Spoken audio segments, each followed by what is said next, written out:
को जो basic books है polity, history, geography, economics and environment, इसको आपको कम से कम 5-6 बार पढ़ना है। मोस्ट इम्पोर्टेंटली आपको PYQ सॉल्व करने हैं। पास्ट 10 इयर्स का CSAT क्वेश्चंस लेके उनको थरोली सॉल्व कीजिए। एथिक्स एंड एसे प्रैक्टिस करना बहुत जरूरी है। ओके, आपका क्या नाम है? मेरा नाम स्फूर्ति SK है। ओके, आप कहाँ से बिलोंग करते हैं? मैं कलबुर्गी से हूँ, कर्नाटक में आता है। ओके, आपका इंटरव्यू कैसा गया मैम? मेरा इंटरव्यू अच्छा था। It was a really good one. Okay time कैसे पता ही नहीं चला। ओके, आपको क्या लगता है कितने समय तक इंटरव्यू चला होगा, कुछ आइडिया? 25 मिनट्स तक तो चला ही होगा। ओके सो हाँ, उतना तो। ओके, जब अपने रूम में एंटर किया तो उनका क्या रिएक्शन था और क्या क्वेश्चन पूछा गया था? उनका रिएक्शन काफी पॉजिटिव था। ऐसे थे कि वो सुनना चाहते थे कि हमारा क्या व्यू पॉइंट है, क्या नजरिया है। एंड क्वेश्चंस जो थे वो मोस्टली मेरे डैफ बेस्ड ही थे। काफी सारा करंट अफेयर्स से रिलेटेड क्वेश्चन था जो आज हुआ है। और मेरे हॉबी बेस्ड सवाल थे, इंटरनेशनल रिलेशंस पे थोड़े सवाल थे, इंडिया पाकिस्तान रिलेशंस पे सवाल थे। नोबेल प्राइज जो लेडी ने जीता था इस बार 2023 उस पे सवाल था। फिर यही सारे फिस्कल पॉलिसी क्या है, मॉनेटरी पॉलिसी क्या है, गवर्नमेंट क्या इनिशिएटिव्स लेती है, वुमेन एम्पावरमेंट एक्सेट्रा पे क्वेश्चंस थे। ओके, सिचुएशन बेस्ड क्वेश्चन पूछे क्या? सिचुएशन देके नहीं, सिचुएशन बेस्ड क्वेश्चन तो नहीं था कि आप ऐसे थे वैसे। उन्होंने एक क्वेश्चन ही पूछा दैट वाज आप कैसे डिफाइन करेंगे सक्सेस और फेम, सेम या डिफरेंट। ओके, तो बस आपने किसी क्वेश्चन में सॉरी बोला? एक क्वेश्चन था जो मुझे पता नहीं था, तो एंथ्रोपोलॉजी रिलेटेड क्वेश्चन था वो, जो मुझे पूरा पता नहीं था। तो मैंने बोला सर को कि sir I have limited knowledge on this and I don't know. Okay, आपका मीडियम कौन सा और ऑप्शनल कौन सा है? मेरा मीडियम इंग्लिश था और ऑप्शनल एंथ्रोपोलॉजी है। हेलो दोस्तों, वीडियो में आगे बढ़ने से पहले आप सभी के साथ में एक गुड न्यूज़ शेयर करना चाहूंगा। जैसा कि आप सभी को पता है, UPPCS का एग्जाम 17 मार्च को होना था, उसको पोस्टपोन करके अब जुलाई में कर दिया गया है। साथ ही साथ ROA का भी एग्जाम कैंसिल हुआ था, उसकी भी न्यू एग्जाम डेट आने वाली है। तो अगर देखा जाए तो एक एस्पिरेंट के लिए इससे ज़्यादा लग्जरियस टाइम हो नहीं सकता अपनी प्रिपरेशन को और बेहतरीन करने के लिए। अगर आप अपनी UPPCS की प्रीलिम्स की तैयारी को और बेहतरीन करना चाहते हैं तो PW UPPCS वाला लेकर आया है आपके लिए संयुक्त बैच, जिसमें संपूर्ण प्रीलिम्स की प्रिपरेशन कराई जाएगी। साथ ही साथ ROA की भी इसमें प्रीलिम्स की प्रिपरेशन कराई जाएगी। इसकी फीस मात्र केवल 1999 रुपये में है। अगर आप UPPCS 2025 को टारगेट कर रहे हैं तो आपके लिए सक्षम बैच लेकर आए हैं, जिसकी फीस आपको 4499 रुपये में है। तो आप अपनी तैयारी को और बेहतरीन कर सकते हैं। मेरा कूपन कोड यूज कर आपको 500 रुपये का एक्स्ट्रा डिस्काउंट मिलेगा। तो अभी जाइए, डिस्क्रिप्शन में सारे बैचेस के लिंक दिए हैं और ज्वाइन कीजिए। एक और बात, आप तैयारी करें कहीं से, अधिकारी बनेंगे PW UPPCS वाला से। तो चलते हैं वीडियो की ओर। ओके, आपका अटेम्प्ट कौन सा और कौन सा इंटरव्यू? ये मेरा फर्स्ट इंटरव्यू है, second attempt. Okay, first attempt में क्या कमी रही थी आपको, कहाँ लगती है कमी?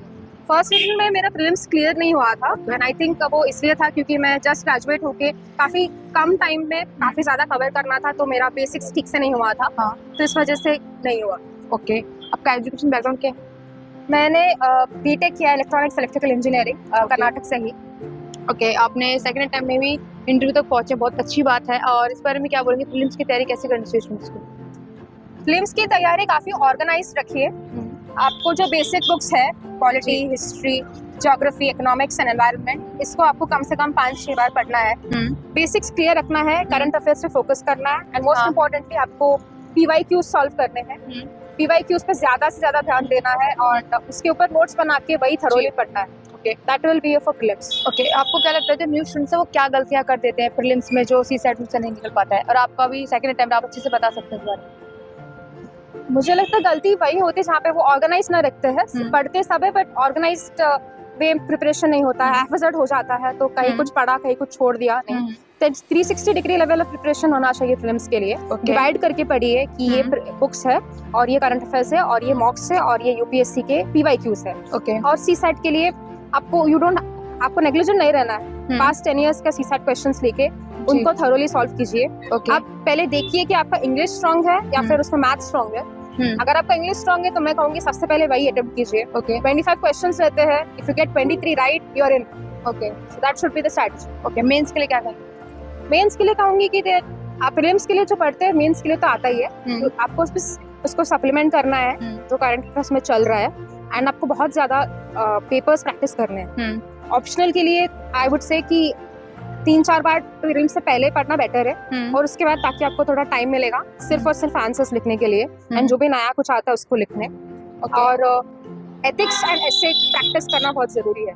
ओके, और करंट अफेयर के लिए बेस्ट प्रोसेस क्या लगता है आपको पढ़ने के लिए, किस तरीके से पढ़ना चाहिए करंट अफेयर्स? करंट अफेयर्स को तीनों स्टेज में अलग अलग तरीके से पढ़ना है। फिल्म्स में कहूंगी कि विजन के मैगजीन्स मैंने पढ़े थे सारे, जो मंथली मैगजीन्स थे। न्यूज़पेपर तो पढ़ा ही है। मेंस के लिए मैंने विजन के मेंस 365 पढ़े थे। न्यूज़पेपर्स मेंस में मैंने ज्यादा देर नहीं दिया था। हाँ इंटरव्यू स्टेज के लिए न्यूज़पेपर्स 2-3 तो पढ़ने ही थे। ओके, आपने इंटरव्यू के लिए मॉक दिए थे? मॉक्स भी दिए थे मैंने। ओके, मॉक में और रियल इंटरव्यू में क्या फर्क लगता है? मॉक्स रियल इंटरव्यू में क्वेश्चंस वगैरह, वेल मुझे तो ज्यादा डिफरेंस नहीं लगा। आई हाँ। थिंक बॉक्स में थोड़ी बहुत थ्रिलिंग होती है, क्यों ओके, आपको लगेगा कि हाँ ठीक है वो बहुत स्ट्रिक्ट बन रहे हैं, हाँ या बट इंटरव्यू आपका कैसा चला जाता है, कहाँ हाँ। से शुरू होकर कहाँ खत्म होता है, पता ही नहीं चलता। Okay so Okay. Interview I think is much more relaxed and easier. Okay तो बस कॉन्फिडेंस एंड काम रहना है हाँ। And just answer. ओके, और बिगनर्स के लिए कुछ मैसेज देना चाहेंगे? बिगनर्स के लिए मैं कहूंगी कि keep working hard, always be the one who works the hardest, and keep hoping and be very optimistic in this journey. You'll need it. Okay, thank you so much, ma'am. Thank you.